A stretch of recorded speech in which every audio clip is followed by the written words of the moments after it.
Hi,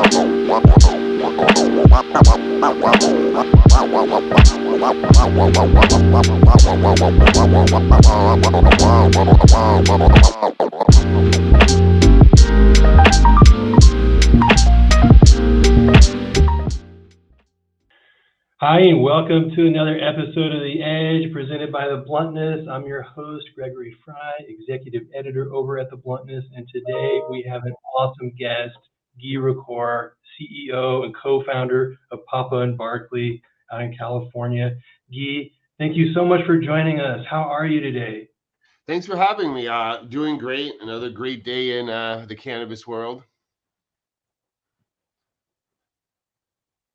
Look, I want to just dive right into this with you, and you have such an inspiring story about how you got into the cannabis space. You've been in it for a while, and I wonder if you could talk just a moment about how you got into this industry, why you're here, and what's driving you in cannabis today.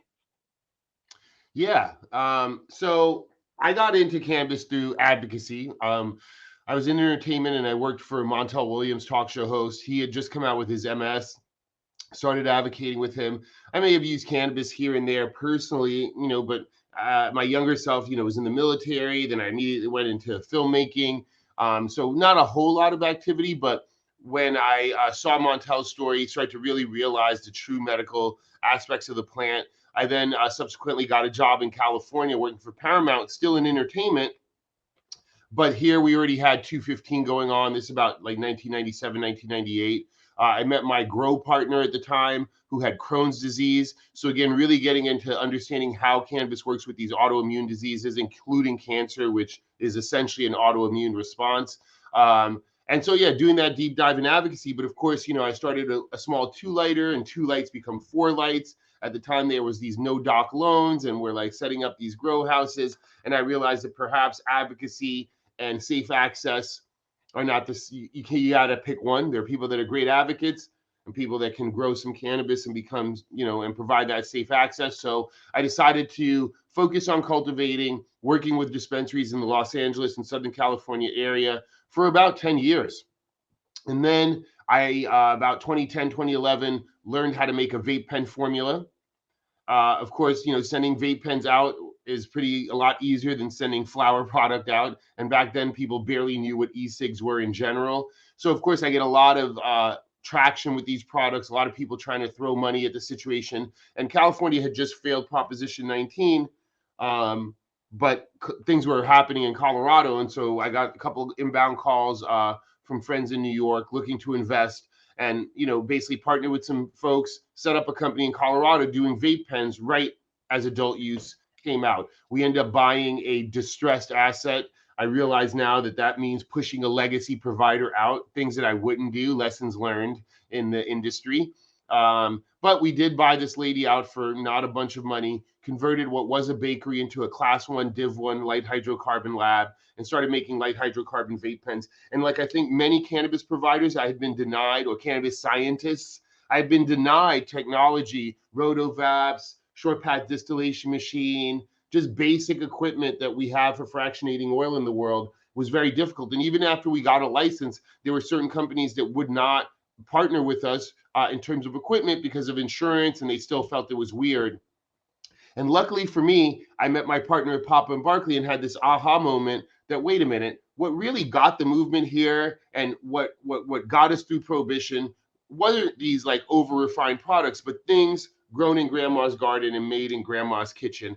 And solventless as a concept and a way of making cannabis products, all of a sudden that's all I could see. I was just like, oh, wait, if I want to be making the best cannabis products, well, they have to be solventless. If I really want to be culturally relevant in cannabis and understand that it starts with the farmers, and this is a plant-based medicine, well, solventless means that the farmer had to do the right thing, because we're not, as the manufacturer, as the value-added portion, I'm not doing anything but taking the farmer's magic and translating it. I should not be refining it or augmenting it, and that's what solventless really means. And so now being in Papa Barkley and fully entrenched in the cannabis industry, I'm blessed to be able to have an advocacy voice where I'm trying to steer and grow this emerging industry in the right way. and also being able to provide safe access. And, at Papa Barkley, our mission statement is unlocking the power of the plant to improve people's lives. So happy to be doing that now. And we'll get more into growing and steering in the industry a little later. Papa Barkley, you recently became CEO, and I wonder how's that going. And of course, we have the launch with P&B Kitchen, which I also want to get into. But how's it been going since you took the helm? Yeah, so I'm a co-founder, so I've been here since the beginning, and I think probably I would have ascended a lot earlier, but I really didn't necessarily want to be CEO. Like, there's a specific skill set as being the coach of the team. I like to make products. I'm a cannabis person. I'm a cannabis products maker. However, I'm also very passionate and have a strong vision, not only for this company, for the industry. And so as I've learned about different kinds of CEOs, I'm definitely more in that visionary aspect, right? I am infusing, and have been from day one, infusing the vision and path of Papa Barkley. So to that end, yeah, P&B Kitchen is something that candidly I would have done a long time ago. But I think that with the way we capitalized Papa Barkley, there was a need to understand CPG and be more CPG like. Folks, I think, thought that's where the money was. It took me a couple of years to get the language, and that now when folks say things like, oh yeah, CPG this, I can say, I'm not trying to be CPG. CPG is for Target and Walmart. I'm trying to build the Fifth Avenue of true premium cannabis. So some of those rules don't apply to me, right? It's like, for me, it's more important for the brand to have a certain integrity and a certain purpose. There are no discounts to our customers, right? It's like the Tiffany box. It's like, I'm building something that if you are an educated cannabis consumer, you should have no issues spending the extra money to find our products, because I, as a formulator, make products only based on the most truthful science. At the P&B Kitchen launch, like you just mentioned, I was able to talk about the values that the ampersand, all our brands and Papa Barkley family of brands represent. And I can talk about that just through education. We don't even have to say the brand Papa Barkley. If I can educate you about solventless processes, about clean label, about fair trade, about sustainable packaging, well, if you understand and value all those things, then you're going to come find me on the shelf, right? So when I think about taking over Papa Barkley, a lot of the core values and guardrails I had already been framing. I think that it was about cracking that code and explaining to my partners that, yes, we can do everything. And that because of our first mover advantage, we have the opportunity to be more like Nike than, let's say, Allbirds. Allbirds is making shoes, and they are going to be a great shoemaker. However, Nike is a cornerstone of athletics. If you say Nike, it doesn't mean if it's apparel, if it's athletic gear, across all sports. I want our ampersand to represent premium quality cannabis across all categories. You walk into a dispensary, you want flower, you want a pre-roll, you want an awesome edible, you want awesome concentrates, you need wellness products for you and your family to be on that medicinal shelf. When you look at Papa Barkley, you know it's going to be premium, right? That doesn't mean that there's not other providers. It's just that ours is that premium brand, that cornerstone brand in cannabis. I think it took a while for folks to realize that that was a possibility. And look, it takes a team effort. I don't formulate all the products anymore, right? I have a great chocolatier, a great confectionery director. I have other folks in R&D that are helping me on the nano and creating solventless CBN and pushing solventless extraction. So yeah, it's been enjoyable taking the CEO seat. It is interesting being out in front because you can't make everybody happy. Before, I always had a colleague that I could be like, oh, their fault, So it's interesting. And of course, I've learned a lot about fintech, managing my P&L. I have been involved in all our financial raises, and so that's been great exposure. And I think definitely setting me personally up career-wise to just be more well-rounded as an executive. You mentioned education. There's so many cannabis knowledge gaps out there, even among cannabis lovers. And I wonder if you could talk about your efforts in cannabis education and your thoughts on the issue in general. Yeah, I mean, education is king. I mean, so I'm not a prohibitionist. I only believe in education. I don't know if you have kids, but as your listeners, I'm sure do. You can't even tell a child no. So what makes us think that we can tell grown adults no? Every time we say the word no as an ultimate solution, it does not work. The only thing that works is education, with hopefully begets buy-in. You educate people on the problem around guns, on the problem around drug abuse. Once they understand, hopefully you get their buy-in, and now you have a thoughtful solution. Saying no, absolutely not, that just doesn't work. We should have learned that lesson. So education is number one. In Papa Barkley, that's how we started. We, before the pandemic, had what I can only call is a small army of brand ambassadors, where we were in every store constantly parroting education. Now, that education is not for the couple of 50 consumers you might see that day. It's for those bud tenders, right? Because what I have found is that people like to be smart. Nobody wants to be stupid. And when you give people smart information, even if they might be resistant to buying your product, they're hearing what you're saying, and they're going to parrot that. And so we found that we go in, we do bud tender education days, not patient education days. And as soon as we leave, the next customer that comes in, that bud tender is going to be excited to espouse our true cannabis knowledge. Like me personally, the reason why I think I'm a little bit well known in our little California cannabis bubble here is because I talk cleanly and plainly about cannabis science and cannabis education. And I leave people with things that they can say regardless of the brand. Like, now you understand and how to articulate the values of Solventless, the values of fair trade, the values of sustainable domestic packaging, especially post-pandemic, right? And now you can articulate that to your customer, but beyond just potency of THC.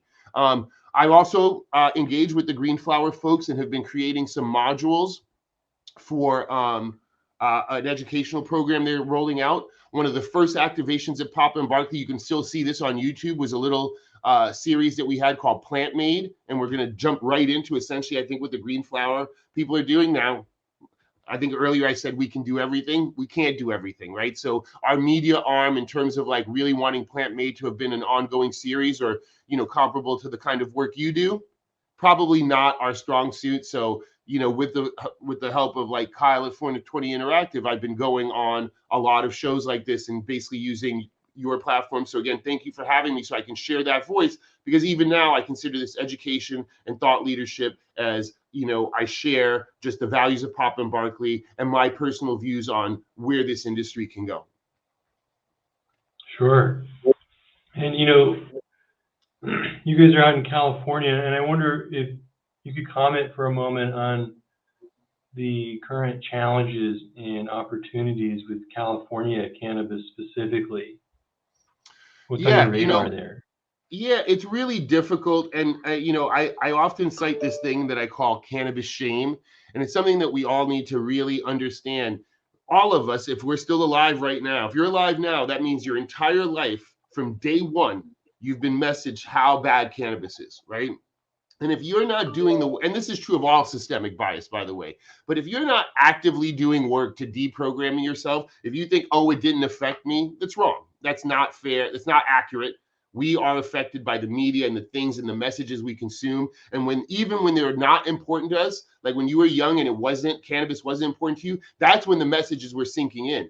And so because of this like bias, people don't act correctly. And so at Sacramento, even though I think they understand the benefits of cannabis, they're not actively doing the work to look past this prohibition mindset to say, oh, wait, we should just treat this fairly. And if we look at economics 101, lowering the tax rate grows the marketplace, grows your overall pie for everybody, and everybody makes money, including the state.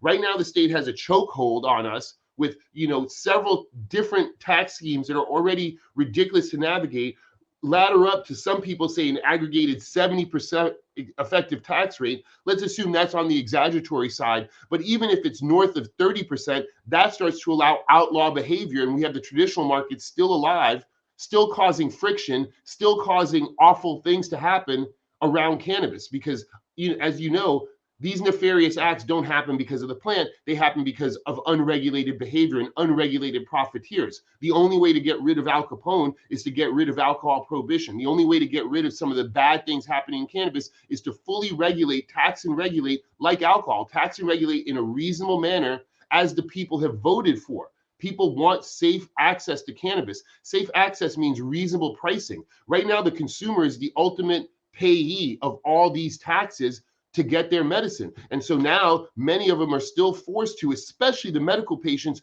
go to the traditional market because they get a better product at a cheaper price, because our tax system and our compliance system, candidly, has really bogged it down. So aside from the tax situation, which is just, I feel like I'm sometimes, like, ask this question about the CEO. I feel like I'm playing the video game on extra hard.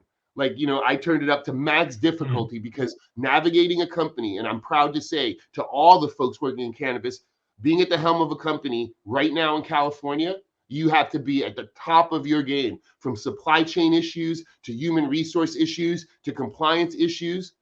It's top level. So kudos to everybody that's still surviving.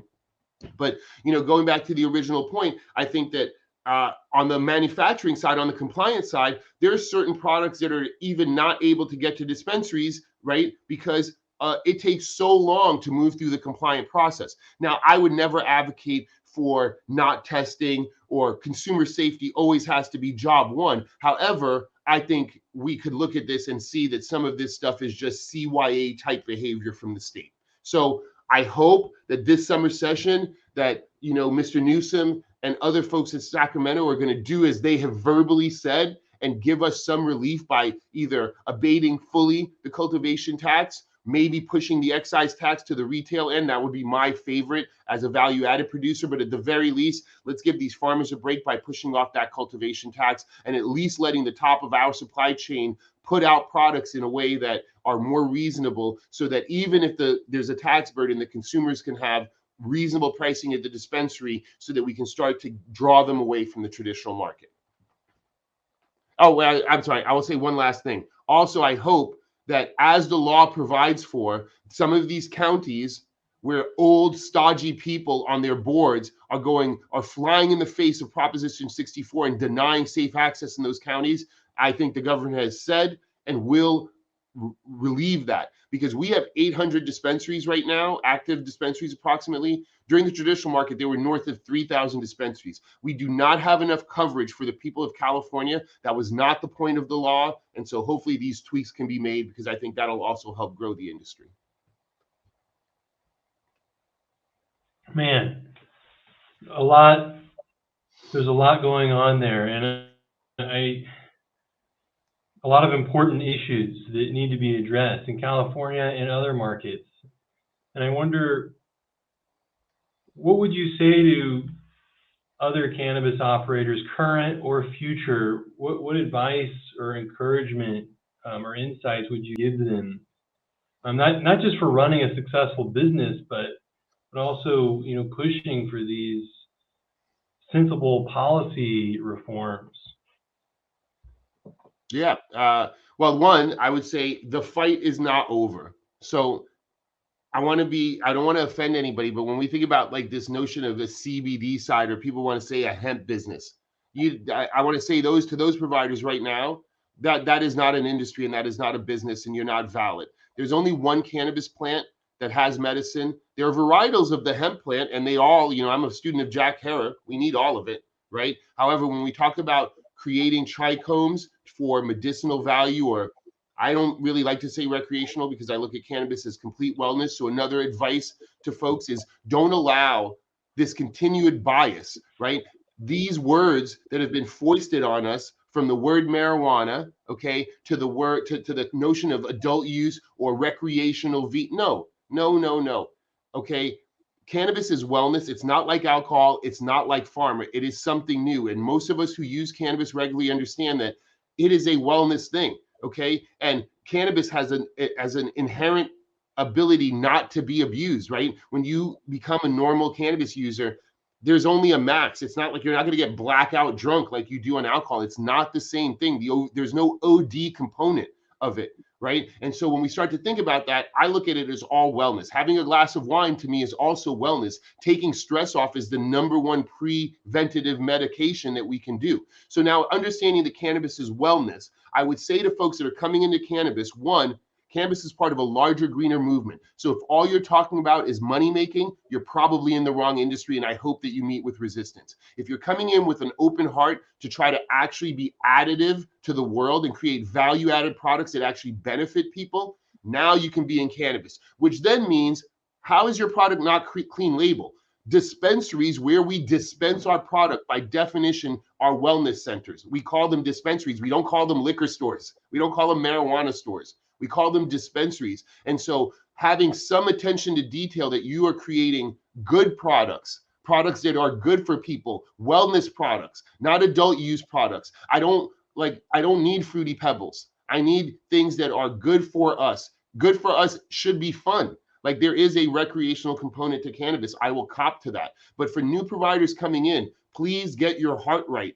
Because I, for one, am pushing back against the race to the bottom of distillate. The notion that we're just going to put THC in booth products and all of a sudden be like, oh, that's all there is to it. No, there is more. The legacy and the establishment of this industry is going to be about changing the consciousness of people to a better end. Cannabis is the reason why cannabis, I think, is feared and loved, is that it does open your mind. It does encourage free thinking.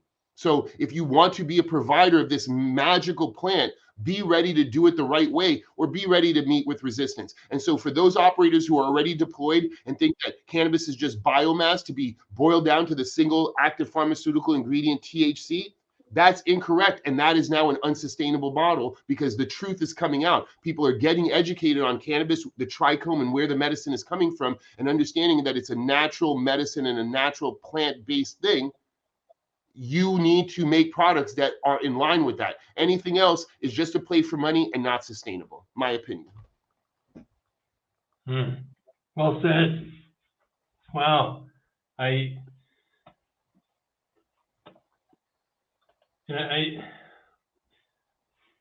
on. Let me look at my list of awesome questions that I prepared. Yeah, I love talking about cannabis, as you can tell, and I just, I really, I am blessed to have a job that is my life, that is my career, and so everything I do, and for bad or for good, is through the lens of cannabis. It just flows. I'm like pretty clear on what I think. It's my opinion, and I may be wrong. I mean, when I think about the beverage game, I often am like, that to me is just a form of bias. Like, these beverage providers are jumping out there creating these drinks as if we're going to drink alcohol. It shows nothing about tolerance. I don't know about your cannabis use, but most folks, you might be reticent, especially with edibles, right? Probably the hardest form factor to really understand how it interacts with the body. Yeah, at first, 1, 2, 3 milligrams, that might be a lot. And some people do definitely suffer from THC sensitivity, and edibles are going to be a no-no, right? But most folks, like alcohol, we forget how it was like in high school, where one beer split amongst all 3 friends was enough, right? It's like tolerance is something your body acclimates, right? So I think about people now talking about THC caps. It's like, wait, what are you talking about? 5 milligrams is a pretty reasonable dose, right? Most people ascend to that as a dose, and I like it because you can always take more. It's not about having the strongest or about having one-hit wonders. I think as we live in abundance, but this notion that we would be sitting there drinking low-dose THC as if it's alcohol, no. There's a company out there on their website, they're like, same buzz, no hangover. Same buzz? What are you talking about? When I go to cannabis events, what I love about it is that everybody's present. Everybody's like, I don't need to hear like boisterous laughter like you do when you have drunk people. I can feel the energy at cannabis events, but most importantly, when cannabis events, they leave quietly, thoughtfully. There's not this fighting. There's not this bumping into each other that then begets fights. There's not this sloppiness. Now, look, I drink. I'm not a prohibitionist. I'm not saying anything bad against alcohol. I'm just saying that cannabis is something completely different. And the way we socialize with cannabis, the way we interact with cannabis we should not be trying to put it in the box of the bar or of the alcohol model, because frankly, that hasn't been the most successful. While again, I'm not a prohibitionist, I do believe that alcohol is the in fact gateway drug, and alcohol, I think I could bring real data to the table to show how it destroys families, right? Yet it is perfectly legal and in not childproof containers, I might add. Just saying. Anyway, sorry, you have other questions. Yeah, I understand that you're planning to expand into other states, which is a big challenge in cannabis because every state has different regulations. They're all reinventing the wheel, I guess. And I wonder if you could talk about that and what your thoughts are there. Yeah. So, I think a lot of folks wonder why we haven't gone multi-state. We did do a national CBD product, and I want to make sure that, based on my previous statements, our national CBD product, which was our kind of national brand extender, is made exactly with the same values as the product that we make here in California. I don't see a difference. And if it was up to me, it would say 30-1. And the products that we sell here in California, like our tincture, our 31 tincture and our CBD tincture on the national side, are exactly the same product. They're awesome inhalable grade flowers that are soaked in a lipid. Uh, Biomass is strained off and diluted to potency. That's how simple it is. That's what a cannabis tincture should be. In the case of the CBD products, we source them from Vermont and Oregon, but they are, again, technically designated as hemp because they have less THC in it, but they are real flowers with real trichomes.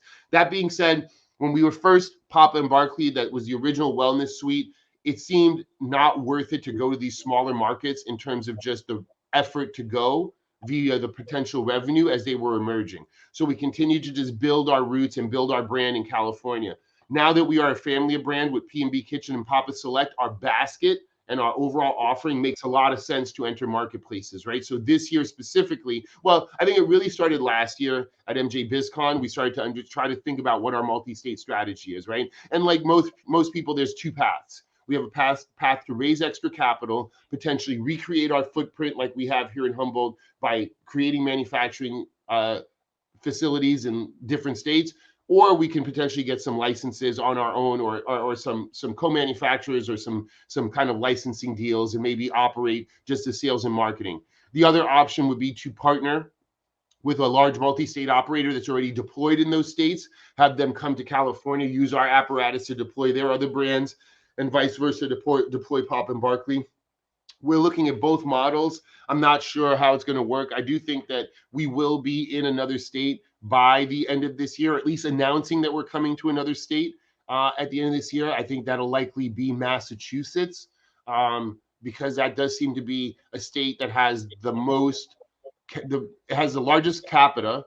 It has a good distribution setup and regulatory laws that are not completely crazy. That being said, I'm also looking to get my hands dirty in Oklahoma, the little wild, wild west there that needs some regulating. And when I say regulating, I mean culturally regulating, right? Again, it's important for me that that these markets don't get fully baked and think that clear and distillate is the color of good cannabis. The good color of cannabis is green and amber. Solventless is possible. I had a woman from Oklahoma ask me, oh, I really want to bring Select here, but I don't know if we grow the right strains. And I said, that's not what Select is about. Select is you grow a strain and it's all about the farmer. We'll then wash that into the most impressive ice water hash possible. And if it's the fire, I'm going to be happy to say that this is Papa Select grown from this farm in Oklahoma, because that's about terroir. That's about appellation. And I know that if I grow a strain here and it presents a certain way, of course, it's going to present differently in Oklahoma or differently in the Finger Lakes. So we are looking at multi-state strategies.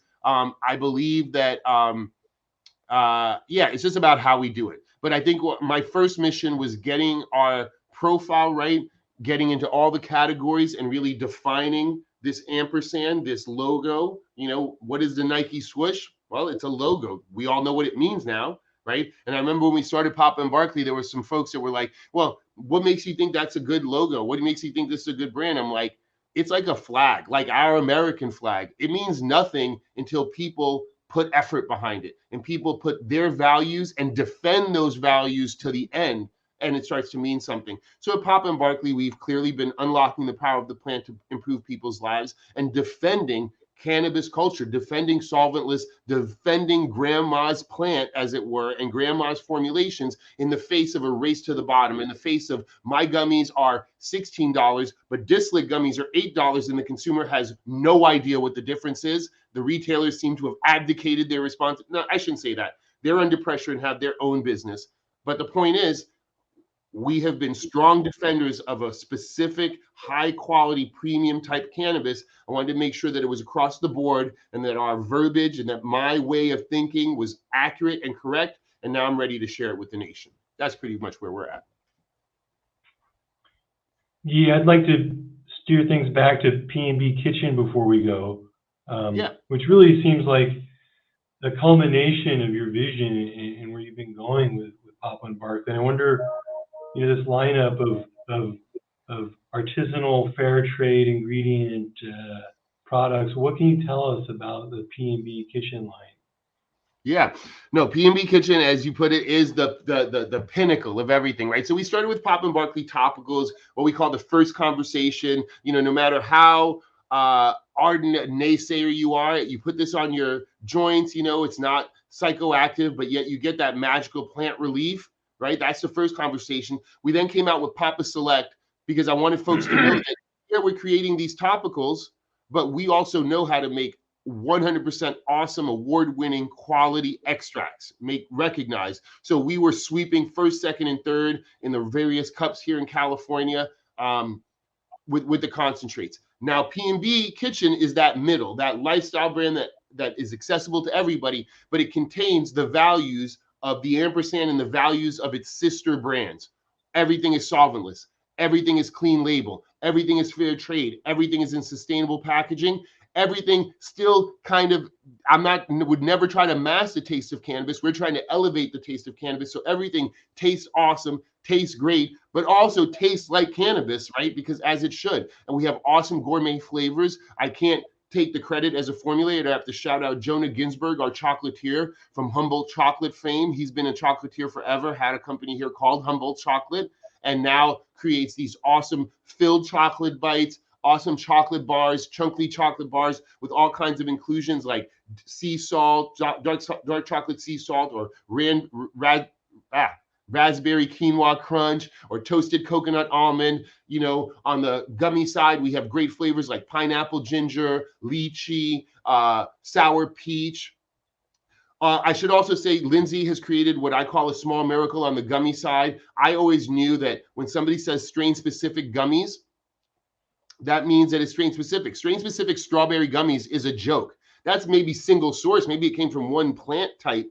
But when you say strain-specific, it has to be about those terpenes. And so we've created gummies now that the only flavor in there and color is the rosin. So there's sugar and tapioca starch and the things that we need to make a gummy, but the only flavor and color comes from the rosin, and it tastes like cannabis. And I'm here to tell you that in the future, there will be no strawberry and peppermint in dispensaries because cannabis has too many awesome varietals and nuanced flavors. And when you come to dispensaries, you want a cannabis product. You want strawberry gummy? Go to the mall. There's plenty of that. But you want something that tastes like awesome, nuanced cannabis? That's what we have. That's what Kitchen is going to offer, right? We have shown definitively that we can bring you the taste of cannabis, and we can bring you the taste of cannabis paired with other things. Just like, I like garlic, roasted garlic by itself, and it's important to understand how awesome garlic is by itself. But then I like to put garlic in everything I cook. That's cannabis to us, okay? It's not a flavor to be obscured or masked. It's an additive culinary thing, and never mind medically efficacious, puts turmeric to shame when we talk about inflammation. So getting this product into our diet in all ratios is super important.